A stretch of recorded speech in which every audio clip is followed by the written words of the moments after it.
মামা কি হলো বাবা? এটা কথাই বুজি নাপাওঁ। আপুনি আৰু অখিলা যেতিয়া বেলেগ বেলেগ হৈ থাকে তেতিয়া দুইজনে পুৰা তৰ্কাতৰ্কি লাগি থাকে, আৰু যেতিয়া ওচৰত আহি যায় দুইজনে ককাই ভাইৰ দৰে হয়। কিয় ক'লে মানে মামা এই ভিডিঅ'কেইটা চাওক আকৌ। উদ্ধাৰ কৰিবৰ কাৰণে কিয় সাঁতুৰিলা? পেলাই দিলে মানুহে সেইটো কোৱা। মই বোলে সাঁতুৰিলা কিয়? No, no, no.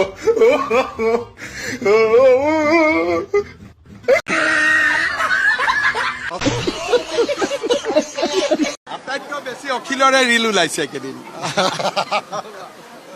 অখিলদাৰ ৰিলটো ওলাবই মামা, যিহেতু অখিলদাই বানাকান্তৰ ৰাইজক ইমান সহায় কৰি আছে।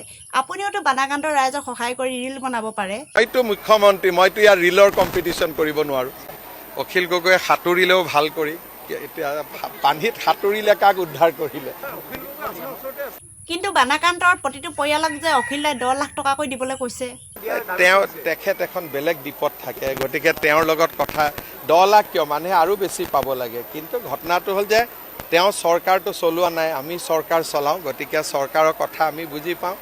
অখিল গগৈয়ে সাঁতুৰিলেও ভাল কৰি, এতিয়া পানীত সাঁতুৰিলে কাক উদ্ধাৰ কৰিলে। তেওঁ নিজেহে সাঁতুৰি ফটো উঠিলে, ৰিল উঠিলে, গতিকে তেওঁৰ কথাটো বেলেগ। আপোনালোকে তেওঁ সাঁতোৰা নিউজটো চলালে, কিন্তু তেওঁ সাঁতোৰাই কাক উদ্ধাৰ কৰিলে সেই নামটোতো নোলালে। গতিকে এইটো হ'ল অখিলদাই পানীত সাঁতুৰি ৰিল বনালে, আপুনিওতো অখিলদাৰ দৰে পানীত সাঁতুৰি এটা ৰিল বনাব পাৰিলে হয়। মইতো মুখ্যমন্ত্ৰী, মইতো ইয়াৰ ৰিলৰ কম্পিটিশ্যন কৰিব নোৱাৰোঁ, হয় নহয়? ঠিক আছে, অখিল বাবা ব'লা।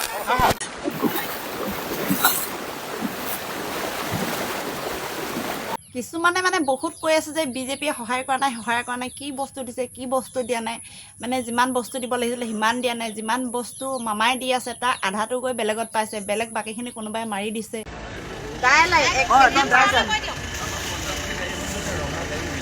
নিমখ এপেকেট, চাউলটো চোৱা, চাউলটো আমি জনামতে চাউল আহি দিছিলে মুখ্যমন্ত্ৰীয়ে 8 কেজি, এতিয়া ইয়াত আহিছে 4 কেজি 962 গ্ৰাম।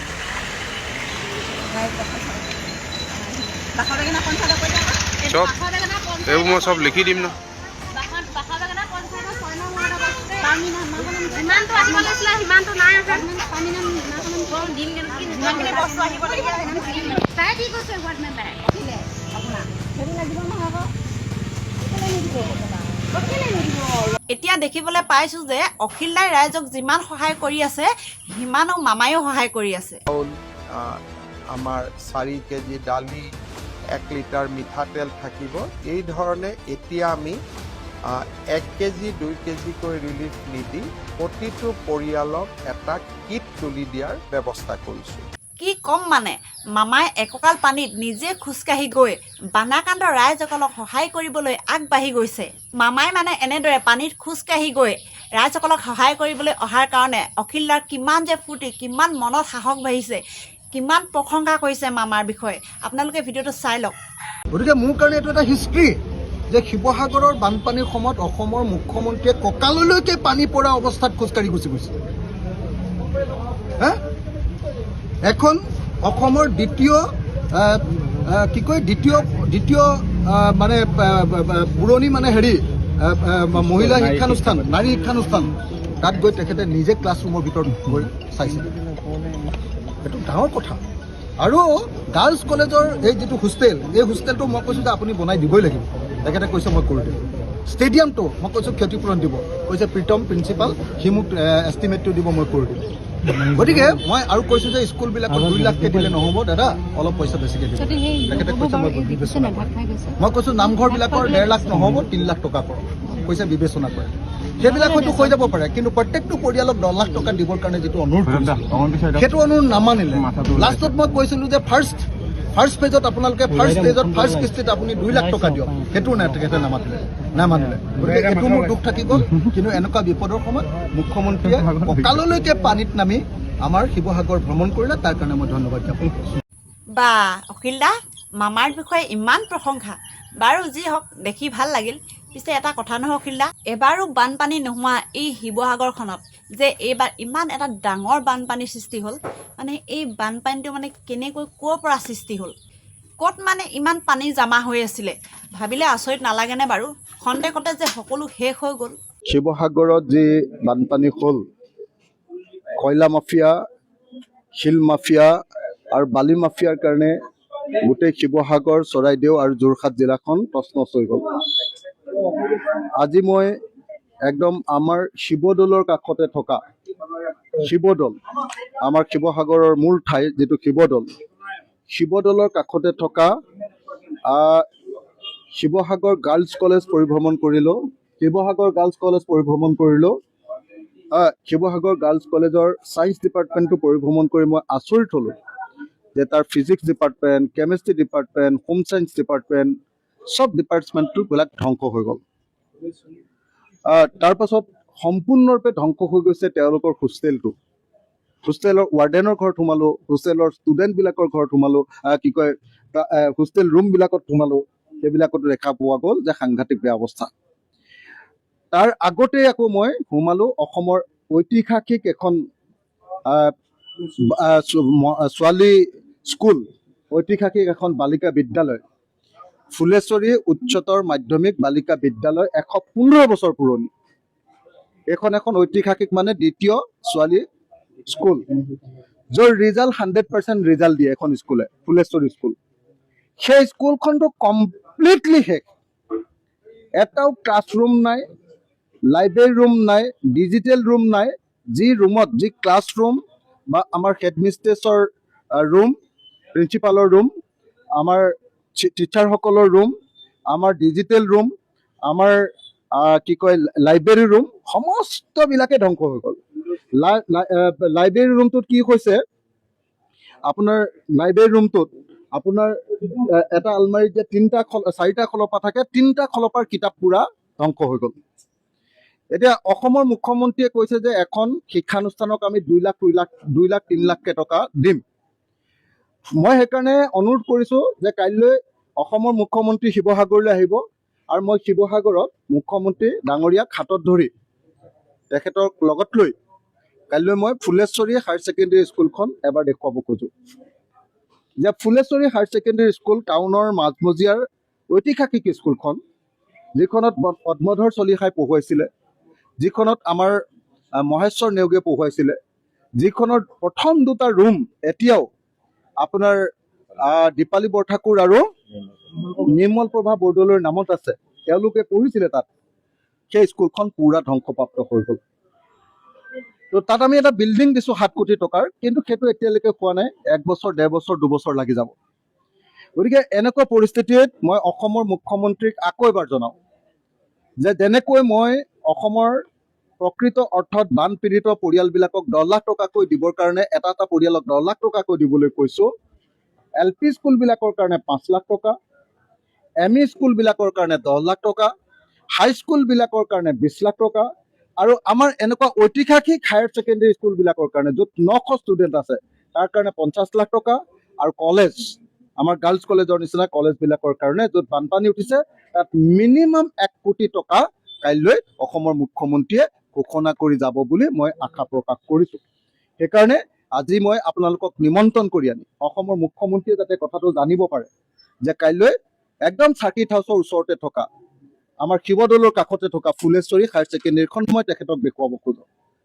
গাৰ্লছ কলেজৰ ছায়েন্স ডিপাৰ্টমেণ্টটো মই তেখেতক দেখুৱাব খোজোঁ, যাতে তেখেতে প্ৰকৃত অৰ্থত শিক্ষানুষ্ঠানৰ কিমান ক্ষতি হৈছে সেইটো বুজি যায়, আৰু যাতে 3 লাখ বা 5 লাখ টকাৰ কথা নকয়, যাতে তেওঁ 2 লাখ 3 লাখ টকা দিম বুলি কৈছে শিক্ষানুষ্ঠানবিলাকক, 2 লাখ 3 লাখ টকা নহয়, যাতে প্ৰকৃত অৰ্থত ক্ষতিপূৰণ দিয়ে। মই বাৰম্বাৰ এটা কথা কৈ আছোঁ, মই আপোনালোকক সদায় অনুৰোধ কৰি আছোঁ সাংবাদিকবিলাকক যে বাৰম্বাৰ এটা কথা প্ৰচাৰ কৰক যে 15,000 টকা নহয়, 25,000 টকাও নহয়, এটা প্ৰকৃত বান পীড়িত ৰাইজক মিনিমাম 10 লাখ টকা দিয়ক, আৰু 10 লাখ টকাটো যদি ৰাজ্য চৰকাৰে একেবাৰতে দিব নোৱাৰে, ওৱান টাইম ফাইনেন্সিয়েল হেল্প হিচাপে দিব নোৱাৰে, তাক 3টা কিস্তি কৰি দিয়ক। প্ৰথমতে 2 লাখ টকা, তাৰপিছত 3 লাখ টকা, তাৰপিছত 5 লাখ টকা। এইটো ক্ষতিপূৰণ দিলেহে, বাকী ক্ষতিপূৰণবিলাক গৰুৰ পৰা কিবা এটা পইচা পাম, গছৰ পৰা কিবা এটা পইচা পাম, ইউটেনচিলৰ কাৰণে কিবা এটা পইচা পাম, সেইটো বেলেগ, সেইটো একদম কম। গতিকে এককালীন সাহায্যটো যদি 10 লাখ টকা নিদিয়ে অসমৰ খিলঞ্জীয়া পৰিয়ালবিলাক নাবাচে। এই কথাটো মই 100 বাৰ কৈও এতিয়ালৈকে ভালকৈ পাব্লিচিটিও পোৱা নাই, আৰু মুখ্যমন্ত্ৰীয়েও কথাটো বুজা নাই। আজি মুখ্যমন্ত্ৰীয়ে মোক 8:30 বজাত হেৰিয়ালৈ মাতিছিলে, এতিয়া 15,000 টকাৰ যিটো পইচা দিয়াৰ সেইটো হেৰিটোলৈ মাতিছিলে মোক, ডিজিটেল আলোচনাটোলৈ। মই নগ'লোঁ, কাৰণ 15,000 টকা লৈ কোনো মানুহ এতিয়া কেতিয়াও নিজৰ ঘৰটোকে চাফা কৰিব নোৱাৰে, কোনো পধ্যে নহ'ব 15,000 টকা। গতিকে মই বাৰম্বাৰ কৈ আছো যে এটা এটা পৰিয়ালত 10 লাখ টকাকে দিয়ক। মই আশা কৰিম যে আপোনালোকে এই বস্তুটো প্ৰচাৰ কৰিব যে স্কুলখনত কিমান খৰচ কৰিলেহে এতিয়া আকৌ এখন নতুন স্কুল হৈ উঠিব, আকৌ ঘৰখনত কিমান টকা 10 লাখ টকা দিলেহে যে এখন নতুন ঘৰ হৈ উঠিব। এইটো বস্তু বাৰম্বাৰ অসমৰ মুখ্যমন্ত্ৰীয়ে যিদিনাই বুজিব সেইদিনাই অসমীয়া মানুহবিলাকৰ কাৰণে যেনে তেনে থন ধৰি উঠিবৰ কাৰণে সুযোগ হ'ব। নহ'লে কিন্তু এক পিঢ়ি বুলি যে কয়, এক পুৰুষ 25 বছৰ অসমীয়া মানুহ পিছুৱাই যাব। আৰু আজি মই আমাৰ গাৰ্লছ কলেজৰ কাৰণে মোৰ পিনৰ পৰা MLA হিচাপে 5 লাখ টকা এটা সাহায্য দিম ঘৰটো চাফা কৰিবৰ কাৰণে, গাৰ্লছ কলেজখন চাফা কৰিবৰ কাৰণে। আৰু আমাৰ ফুলেশ্বৰী স্কুলৰ কাৰণে 2 লাখ টকা এটা দিম, তেখেতসকলৰ স্কুলখন চাফা কৰাৰ প্ৰাথমিক কাম এটা কৰিবৰ কাৰণে। বাকীটো মই চৰকাৰৰ পৰা উলিয়াই দিব লাগিব, মইতো আৰু ইমান বেছিকৈ দিব নোৱাৰোঁ। গতিকে ফুলেশ্বৰী হায়াৰ ছেকেণ্ডেৰী স্কুলৰ কাৰণে মই 2 লাখ টকা আৰু গাৰ্লছ কলেজৰ কাৰণে 5 লাখ টকা এতিয়া মই তেখেতসকলৰ হাতত নগদ তুলি দিম।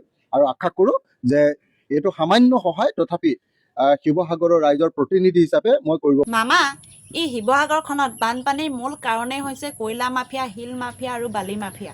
এইবিলাক কাম এতিয়া কি কৰিব? আপোনালোকে এতিয়া বন্ধ কৰিবনে? মই এটাই কথা কৈছোঁ, তাতে যিমানখিনি ৰাইজ আছে সকলো ৰাইজেতো তাতে মাইনিঙৰ ওপৰতে নিৰ্ভৰশীল হৈ চলি আছে, তাতে যিখিনি ৰাইজ। গতিকে মই ৰাইজকে কৈছোঁ যে আপোনালোকে সিদ্ধান্ত এটা দিয়ক। তাত এগৰাকী ছোৱালীয়ে কৈছে, বাকী কেইগৰাকী চবেই কৈছে আমি খাম কেনেকৈ। গতিকে এই গোটেই কথাটো যিহেতু আমাৰ শিল নহয়, নাগালেণ্ডৰ পৰা শিল আহে, আমি মাইনিংটো তাতে নাগালেণ্ডততো অসম চৰকাৰে বন্ধ কৰিব নোৱাৰে। আমি ক্ৰাছাৰকেইটা বিহুবোৰত বন্ধ কৰি দিব পাৰোঁ। গতিকে সেইটোৰ ফালৰ পৰা যদি কিবা লাভ হয় ডেফিনেটলি আমি কৰিব পাৰোঁ। কয়লাওতো অসমততো নহয়, নাগালেণ্ড এখন চৰকাৰ, তেওঁলোক এখন নিজৰ চৰকাৰ। নাগালেণ্ড চৰকাৰে কি নীতি ল'ব কি নীতি নল'ব সেইটো ভাৰত চৰকাৰৰ থ্ৰুদি আমি কথা পাতিব লাগিব। মই বন্ধ কৰি দিম বুলি ক'লে মইতো অসমৰ মুখ্যমন্ত্ৰীহে, কিন্তু অসমৰ ভিতৰত কোনো ইলিগেল তাতে মাইনিং নহয়। মামা, কি হ'লো বাবা? এই এটা কথাই বুজি নাপাওঁ, আপুনি আৰু অখিলা যেতিয়া বেলেগ বেলেগ হৈ থাকে তেতিয়া দুয়োজনে পূৰা তৰ্কাতৰ্কি লাগি থাকে, আৰু যেতিয়া ওচৰত আহি যায় দুয়োজনে ককাই ভাইৰ দৰে হয়। এই কিয় ক'লে মানে মামা, এই ভিডিঅ'কেইটা চাওক আকৌ। উদ্ধাৰ কৰিবৰ কাৰণে সাঁতুৰিলা পেলাই দিলে মানুহে সেইটো কোৱা। মই বোলে সাঁতুৰিলা কিয়? No.